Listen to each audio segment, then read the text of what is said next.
friends. Today, we're going to be talking about the Texas Chainsaw Massacre. And, the reason I'm doing this is because, Leatherface is coming up on his 40th birthday. Let me take my glasses off so y'all can see me better. Yeah. Don't I have pretty eyes? Y'all know I do.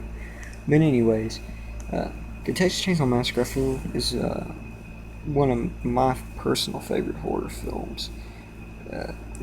Not just for nostalgia reasons, which I'm going to get into later, but just because it's simple.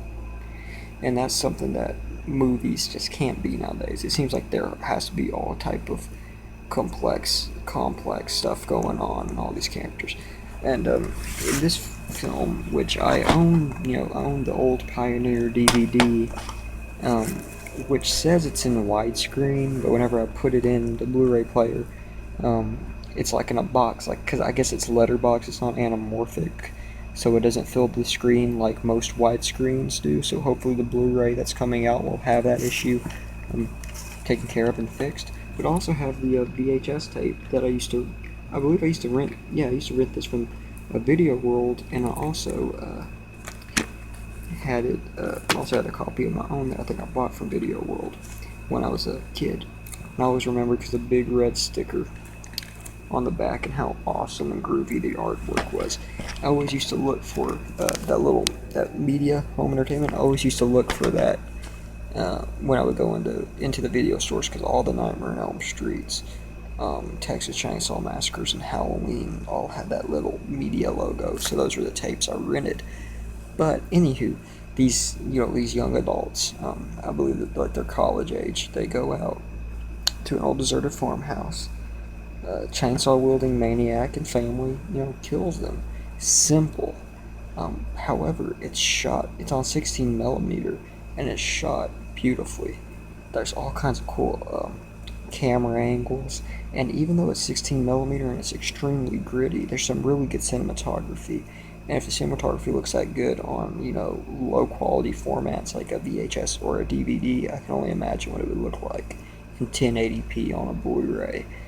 But for me, with Texas Chainsaw Massacre, the shittier the quality, the shittier the copy, the more creepy it is to me, and the more scary it is to me. So sometimes I actually don't use my HD TV and watch it in widescreen. I'll watch it on an old full screen TV and watch the old beat up VHS tape, because it has a real gritty vibe to it that way, and it's real gritty, and I don't know, it feels like you're watching something you shouldn't be watching, like you're watching a dirty movie or something, or a snuff film, and you don't want people to know that you're watching it. But it's very effective, and there's also some really, I found it humorous, but there's some really funny, humorous things in the movie, as well as extremely creepy and terrifying.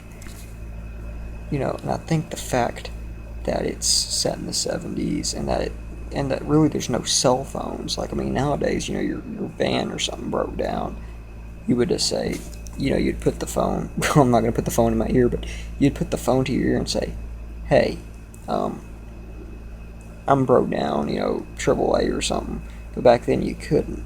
And you gotta remember, for 1974, people weren't used to movies like this, so this really shocked and scared the shit out of people. Same way The Exorcist did, because people back then weren't used to it. They were used to Christopher Lee and Dracula and Boris Karloff and Frankenstein from the 30s, because a lot of theaters and drive-ins would just replay old Universal and Hammer horror films. So they're kind of shocked when they saw something that was real. And, as a Texan, I love Leatherface, I respect Leatherface, and, I'm sorry to all you Halloween fans, but Texas Chainsaw Massacre to me is the one of the original horror slasher films, not horror films, but one of the original slasher films, because it came out before Halloween. You could say that about Psycho, but to me Psycho never felt like a slasher film. This is really a slasher film, and it's a horror film in every sense of the word. And, remember, look what your brother did to the door, and Grandpa, and there's some silly stuff in there. But it's really gritty, and it's really creepy, and it's kind of like you're watching it. It doesn't look like the remake, which I liked, but it's like they hired a bunch of models to act in this one, it looks like the director just found a bunch of freaking crazy people and just followed them around for a couple days. That's what it seemed like. It felt real.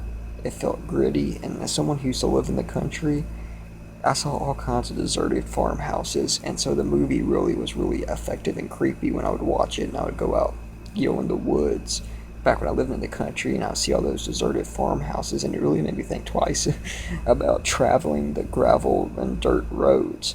So, I mean, it had an effect on me, and I really enjoyed it. And like I said, I mean, I would, check it out. It's worth the watch.